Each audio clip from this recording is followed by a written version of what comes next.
E aí, pessoal do YouTube, sejam bem-vindos a mais um vídeo nesse canalesco inchadisco. E no vídeo de Prepara Teu Coração, que a treta tomou conta do pedaço, porque amanhã, dia 6 de setembro, teremos o confronto que promete parar completamente o mundo do xadrez. Magnus Carlsen contra Hans Niemann no Speed Chess Championship presencial em Paris. E estaremos ao vivo 15 horas da tarde, então cancela os compromissos, porque algo fora da realidade vai acontecer. E nós vamos entrar aqui, claro, no pronunciamento de ambos os jogadores nesses últimos dias em relação a esse confronto. E vamos ver o que o Magnus anda dizendo por aí. O Magnus comentou que viu, claro, o que o Hans falou nas entrevistas e que pra ele estava tudo bem, que não tinha sido nada surpreendentemente novo, mas que ele não queria elaborar muito sobre esse assunto. E quando perguntado sobre como ele se sentia em relação a enfrentar o Hans Niemann nas semifinais, ele disse que o Hans estava jogando bem, mas ele acreditava que se tivesse um dia decente, provavelmente ganharia sem maiores dificuldades. E concluiu dizendo que o match é algo que muitas pessoas querem ver, mas que não é segredo pra ninguém, que ele preferia outro adversário. O Magnus largou-lhe a boca no trombone mesmo, falou que não gostaria de enfrentar o Hans Niemann, saiu boca fora norueguesa aí na entrevista. Agora, o que o Hans falou nas entrevistas dele, quando foi perguntado o que ele achava de enfrentar o Magnus nessa semifinal aí do Speed Chess Championship. O Hans Niemann disse que, sinceramente, a única preocupação dele era jogar o melhor xadrez do mundo. E falou também que não entendia como o mundo do xadrez estava tão distorcido e tão incapaz de entender a realidade, dizendo que nas partidas dele não existe nenhum indício de trapaça. E disse também que o que aconteceu foi um ataque de raiva e vingança pessoal para arruinar a carreira dele. E concluiu a entrevista dizendo que tudo isso começou em uma partida de xadrez e deveria terminar no tabuleiro. É como vocês viram, o circo tá armado e já pegando fogo. A verdade é essa, tem que ser dita. E, afinal de contas, do que o Hans tá falando? Começou aí numa partida de xadrez, exato. E eu vou trazer o início dessa treta, a fatídica e dramática partida onde toda a novela foi iniciada. Magnus Carlsen de brancas contra Hans Niemann no St. Louis 2022, uma partida no ritmo clássico, onde, depois dessa partida, no dia seguinte, o Magnus fugiu, sumiu do torneio e começou a novela toda. Vamos entender o que foi que aconteceu aqui de perto e no detalhe. Mas eu aviso, te segura na cadeira, prepara a pipoca, vamos à luta e a treta do xadrez agora. E antes de voltar para essa partida inacreditável, vem aí o super evento Power BI da hashtag treinamentos. Serão 4 dias ao longo de 4 aulas que tu vai construir 4 projetos completos com Power BI. O Power BI é a ferramenta que hoje mais cresce nas empresas, justamente por ter o objetivo de analisar os dados da empresa para ajudar na tomada de decisão. E pode ser aplicada em qualquer área. É a ferramenta perfeita para quem busca destaque na empresa ou em processos seletivos. Esse evento é gratuito e não tem nenhum pré-requisito, porque todos os projetos vão ser construídos passo a passo, partindo do zero e tudo explicado de forma didática. São projetos de dashboard de vendas, dashboard de produção, de recursos humanos e dashboard financeiro. Isso tudo com material para praticar e apostila completa. Então, se tu ficou interessado, o evento vai acontecer entre os dias 9 e 12 de setembro. E para participar, é só clicar no link que está aqui na descrição ou no QR Code da tela para não ficar de fora dessa grande oportunidade. Isso não pode ser mal, jamais. Uhul! Então, pessoal, aqui estamos nós, e de brancas vinha Magnus Carlsen contra Hans Niemann. E nessa fatídica partida, o Magnus botou a solidez do peão-dama e entram na guerra da Ninzo-Índia. Muitos, como vocês sabem, os jogadores fogem da Ninzo-Índia, entram nas anti-Ninzo, mas o Magnus aqui entrou na Ninzo, mas ele joga uma linha mais rara, olha lá, que é G3. Então vejam que parece um lance natural, mas dentro do livro de aberturas já tem bem menos posições jogadas com G3, já vai botando as preparações norueguesas dele aqui, o Noruga. Bom, Roque foi jogado e agora segue o natural, Fianchetto luta pelo centro, A3 é normal, troca em C3, típico da Ninzo-Índia, e depois a tomada em C4, aqui eles estão numa posição bem mais rara. Pra te ter uma noção, de 50, 60 mil partidas da Ninzo, aqui no livro de aberturas do chess.com, nessa posição tu encontra ali 16 jogadas com a tomada em C4. É uma posição bem mais rara e as coincidências começam a ficar maiores no transcorrer da partida. Olha o que vai acontecer no pronunciamento do Hans, logo na posição crítica que a gente vai chegar. O Magnus seguiu desenvolvendo, ele vai trazer a ideia de tomar no momento certo o peão de C4, o C5 tá em campo, Roque protege o rei e depois dessa troca, Aqui, claro, já entra a possibilidade da troca das damas, se encaminhar para um final. O Hans acertou a linha fina, que é cavalo C6, e aqui a gente vai ficar num momento crítico, porque o Magnus toma em C4 e o Hans joga essa linha aguda com E5. E olha o que acontece aqui, o Magnus joga bispo G5, claro, desenvolvendo a última peça que faltava, e depois de H6 o Magnus não defendeu o bispo dele. Ele aproveita esse momento e joga a torre D1, contra-atacando a dama das pretas. Esse é o momento marcante do jogo, porque aqui a gente tá numa posição raríssima, tá? Raríssima, muito poucas vezes jogada. Quantas partidas aqui a gente tem no livro de aberturas? 3 partidas nessa posição, e aqui entra as coincidências do jogo.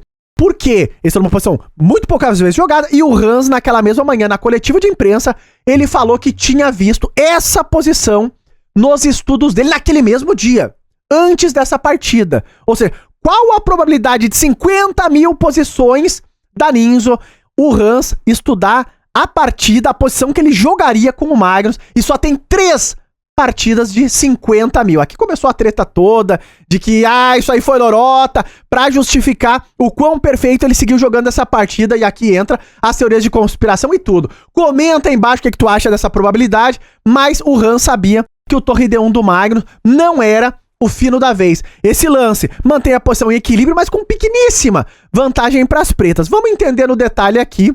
O Hans falou que o fino para as brancas aqui, que ele tinha estudado naquela mesma manhã, era tomar em F6. Ele sustentou essa variante de máquina aqui, tá? Na coletiva. Ele não errou nada aqui, não. Ele falou que era dama F6, ó lá, e que as brancas deveriam jogar cavalo D2, dama E7, passa a dama pra cá, totó por aqui, passa o bispo pra G4, até aqui ele deu uma tastaviadinha na coletiva e encontrou também o lance torre E1. Então tudo isso aqui é realmente a linha fina, que mostrava que ele realmente conhecia o que estava acontecendo aqui. Agora, o Magnus jogou esse lance e o Hans sabia que aqui não era o lance fino, apesar de todas as coincidências. Isso é um fato, aconteceu na partida, olha lá. Jogou esse daqui e o Hans acertou a bomba, o fino, que leva a posição para um final. O Hans quer entrar num final contra um dos maiores finaleiros, mas numa posição melhor. Veja lá, o bispo tá atacado, a dama tá atacada, essa dama tá caindo e aqui a linha é meio forçada. O Magnus tem que tomar em D8, o Hans toma em C4 e depois da tomada em A8 e da troca, chega esse momento onde o bispo tá ameaçado e o peão de E2 também. Então esse é o ponto que o Hans avaliava que aqui ele tava melhor. E tá mesmo, porque ele tem uma certa iniciativa, alguma coisa tá caindo. O Magnus aqui ele é meio que forçado a abrir mão do par de bispos, quebrando um pouco da estrutura, e agora jogar o lance rei F1 para segurar esse peão. E a posição já não é tão fácil de jogar. Vejam que as complexidades e as complicações vão seguir nesse jogo. O Hans aqui aproveita e traz a torre para a coluna. O Magnus joga rei E1, pode trazer a ideia de torre D1 lutar por essa coluna também, e cavalo A5, e ele vai mandando peças para cima o norte-americano. O Magnus aqui propõe a troca das torres, e aqui, claro, um lance que parece bem natural é trocar. E essa posição aqui, segundo a avaliação das máquinas, dá pra segurar de brancas. Dá pra lutar por um empate, aqui tentar segurar a paçoca. Só que o Hans, ele não entra nessa linha, ele acerta esta bomba refinada, que é o lance torre C8. Qual a ideia desse lance? Ele impede, evita, né, a troca das torres, e ele quer ficar de olho numa debilidade, que é o peãozinho de C3. E aqui a coisa começa a ficar complicada pro Noruga, porque o Magnus, ele joga cavalo D2, que é um lance natural, vejam lá, ele abre o bispo, toca aqui o bispo de C4 também, o Hans defende esse bispeto de casas claras, e aqui o Magnus joga um lance prático, que é C4.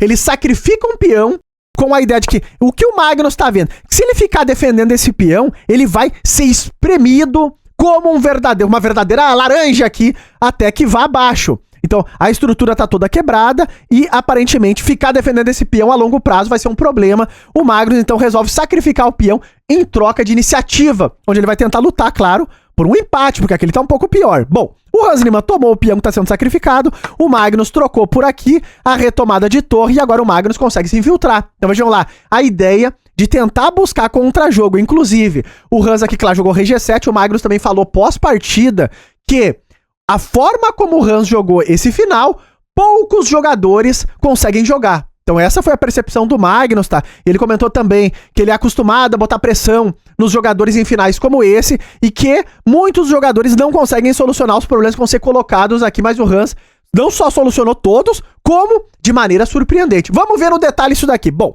nessa posição depois de rei G7, o Magnus ativou o bispo dele. A ideia é que ele consegue muito contra-jogo com a ideia de torre D7 chegando e F7 caindo. O Hans controlou a sétima fila, um lance fino. E o Magnus jogou torre A8 buscando agora que as pretas construam aqui fraquezas. Bom, o Hans defendeu esse peão na ponta dos dedos. Torre B8 tá jogado, o Magnus fica de olho aqui escravizando o cavalo. Veja que também não é tão fácil das pretas seguirem aqui. O Hans, nesse momento, ele falou, tá tudo parado esse flanco da dama, a torre não pode sair, senão pode estar caindo aqui, o cavalo não pode sair, senão pode estar caindo aqui também, e ele começa a jogar por esse flanco do rei, tem a ideia de ativar o rei dele também ganhando espaço. O Magnus aqui passou a torre P8, olha lá, ele vai atrás das fraquezas que estão sendo criadas, o Hans defendeu mais esse daqui, G4 jogou o Magnus, aqui é um momento importante do jogo. Como seguir essa posição? Porque a ideia é que se tu tomar aqui, tá caindo esse peão em E4 e eu começo a quebrar um pouco da tua estrutura também. O Hans aqui acertou esse lance fino que bota em problemas as brancas, tá? Porque ele tenta desestabilizar a posição ativa do bispo. O Magnus passou o bispo para 2, sempre de olho no peãozinho de F7 e cavalo C4, o Hans começa a soltar o jogo, olha lá. Então, o que tava amarrado já não tá. Já não tá mais tão amarrado. Ele tá de olho no peão de A3, o Magnus defendeu esse peão, segundo a avaliação das máquinas, o que é curioso aqui pra mim, do ponto de vista humano, né? As máquinas dizem que a ideia mais fina para as brancas é trocar, mas depois de torre C4, vem essa tomada em F5. E aqui as máquinas defendem que as brancas vão tentar lutar por um empate aqui, por no máximo um empate. Só que esse peão de A3 assusta, né? Por exemplo, tu joga B5 aqui de pretas, e depois de torre B8, torre A4, e vai cair esse peão. Então as máquinas tentam defender essa posição, mas olha lá, 2 peões passados no flanco da dama. Quem vai entrar num negócio desse, né? Então isso aqui parece loucura completa. O Magnus não entrou, ele jogou o lance A4, que traz a ideia de segurar esses 2 contra 1 aqui no flanco da dama, e o Hans aqui jogou cavalo D6, que é uma verdadeira bomba, e faz todo o sentido do mundo. Ele reforça a defesa em F7, que era a ideia de ataque do Magnus, controla F5 e abre a torre, tudo ao mesmo tempo. Bom, a partida é super tensa. Aqui o Magnus jogou torre 7 escravizando o cavalo na defesa de F7. E agora vem a tomada em G4 no momento certo, na hora certa. O Magnus joga a torre D7 e parece que as pretas aqui entraram em colapso, né? Alguma coisa vai ter que cair. Porque vejam lá, se o cavalo sair, eu tô tomando em F7. E posso tomar em B7 também. Então parece que aqui as brancas realmente conseguem encontrar jogo, mas não! Por conta de e apenas um lance fino que o Hans não furou, olha lá, o lance E3. Então esse lance justifica toda essa bagunça que estava sendo criada aqui, bota mais uma vez o Magnus em problemas, porque agora a ideia é que tu não pode tomar em D6, tanto é que o Magnus simplesmente tomou o peão em E3. Caiu o peão, mas dobrando a estrutura das brancas, então tudo muito refinado. Aqui a ideia é que se tu tomar o cavalo, tu vai levar esta bomba na orelha, tem uma formação de mate, se tu voltar a torre para defender, eu tomo em F2 e aqui já era.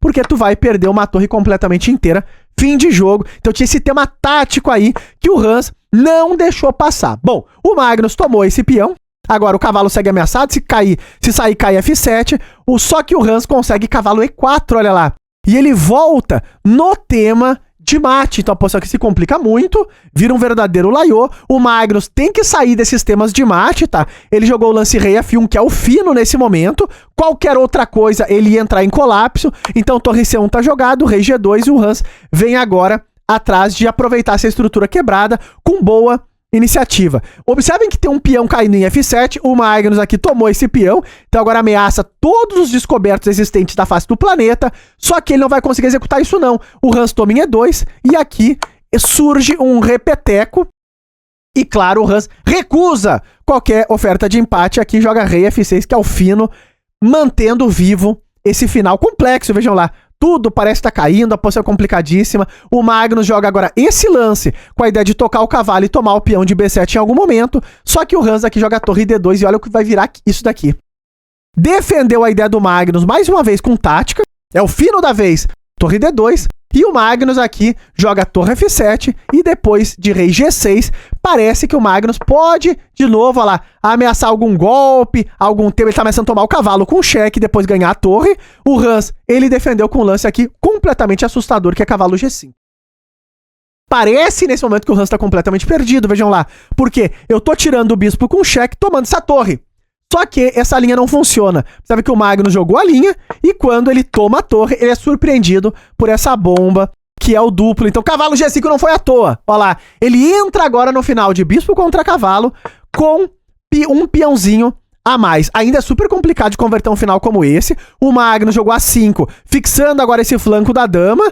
O Hans Lima aqui, quer dizer, o Hans jogou rei E5, centralizando o rei dele. E o Magnus agora rei G3, atacando esse pimpolho. E cavalo F1 é a defesa fina da vez. Porque vejam lá, se tu tomar aqui, ele tá recuperando o peão. E essa estrutura um dia pode ser um problema aqui também pra posição das brancas, né? Porque esse peão em A5 tá numa casa escura, posso tomar ele de cavalo. O teu bispo não consegue atacar esse peão, posição complicadíssima. O Magnus manteve a atenção no jogo, ele defendeu o peãozinho de E3, o Hans tomou em H2 e aqui tá indo tudo abaixo.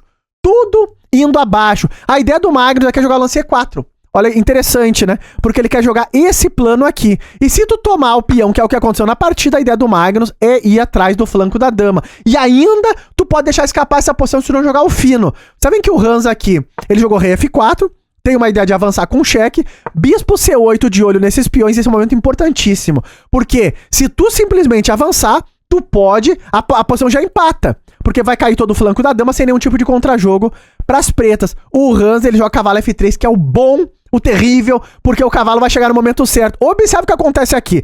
Vai cair forçado todo o flanco da dama, mas o Hans chega a tempo de tomar o peãozinho de A5 ali na casa escura. Então, realmente um final muito bem jogado pelo Hans Lima. O Magnus tenta mais uns esperneios aqui, mas depois de bispo E4 e rei E5 nessa posição, o Hans Lima tem 2 peões passados, peça contra peça, cavalo contra bispo, totalmente perdido de brancas. Aqui o Magnus abandonou essa partida. Claro que é um final surpreendente, claro, toda a partida também, o Hans teve essa coincidência de ter estudado aquela posição, que era uma posição mais rara, na mesma manhã, jogado ela de forma perfeita, sem erro nenhum, e também convertido aqui um final cheio de problemas, com muito refinamento. Comenta aí embaixo o que tu acha de tudo isso e vamos ver como ficou essa precisão aí. E tá no ar a precisão desta peleja. Olha lá, o Hans Lima fez próximo de 96% de precisão. O Magnus jogando aqui abaixo de 90%, mas claro, o Hans botou problemas terríveis nessa partida, embora o relatório marque aqui uma chance perdida pro Magnus seria tomar em C4. Ainda, a gente viu essa linha na análise em detalhes, ainda nessa variante, estaria aqui um ponto de vantagem para as pretas, então do ponto de vista prático, tu ainda acabaria indo abaixo de qualquer maneira. Comenta aí embaixo o que tu acha de tudo isso, se faz tudo sentido ou não, e já prepara aí da agenda que amanhã, 15 horas da tarde, estaremos ao vivo para acompanhar o mundo do xadrez parando com Magnus e Hans Lima se enfrentando aí nos tabuleiros. Se tu gostou do vídeo da análise do resumão, não esquece de likear e até os próximos vídeos!